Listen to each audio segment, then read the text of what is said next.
সবকিছুর যারা অগ্রদূত আমাদের ছাত্র দলের বিভিন্ন পর্যায়ে নেতা কর্মীরা। আজকের এই অনুষ্ঠানটা একটু ব্যতিক্রমধর্মী অনুষ্ঠান। আমরা সাধারণত রাজনৈতিক দলের অনুষ্ঠান যেটা করি, আমরা বক্তৃতা করি, স্লোগান দেই, হাততালি দিই এবং আপনার অত্যন্ত উত্তেজনা সৃষ্টি করি, তার মধ্য দিয়ে আমরা শেষ করি। আজকের এই অনুষ্ঠানটি যে শুরু হচ্ছে, এটি আমাদের ভারপ্রাপ্ত চেয়ারম্যান জনাব তারেক রহমান সাহেবের তার নিজস্ব চিন্তা ভাবনা থেকে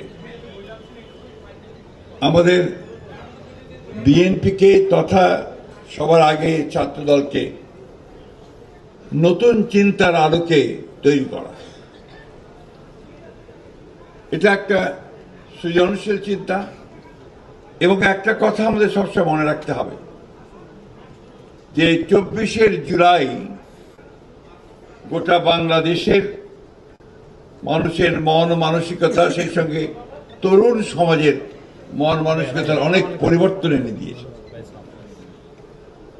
এখন সবাই পরিবর্তন চায়, পরিবর্তন সর্বক্ষেত্রে চায়, রাষ্ট্রের পরিচালনার ক্ষেত্রে চায়,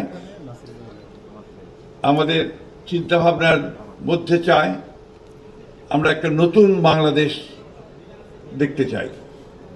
এই চিন্তাটা সকলের মধ্যে এসছে এবং এটাই এসছে যে সেই পুরনো ধাঁচের যে রাষ্ট্র কাঠামো, সেই রাষ্ট্র কাঠামো এখন আর উপযোগী থাকছে না। আমরা শিক্ষা ব্যবস্থা পুরনো ধাঁচের, সেটা উপযোগী থাকছে না।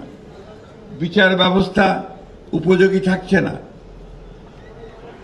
আমাদের সার্বিক যে রাষ্ট্রের যে উন্নয়নের বিষয়গুলো আমরা এতদিন ধরে যেভাবে চিন্তা করেছি, সেগুলো যেন পিছিয়ে পড়েছে, সেগুলো নিয়ে কোনো কাজ হচ্ছে না। ফ্যাসিস্ট আওয়ামী লীগ সরকার এই 15 বছরে দুঃশাসনের মধ্য দিয়ে এই কাজটা করে গেছে, বাংলাদেশের সমস্ত প্রতিষ্ঠানগুলোকে ধ্বংস করে দিয়ে গেছে।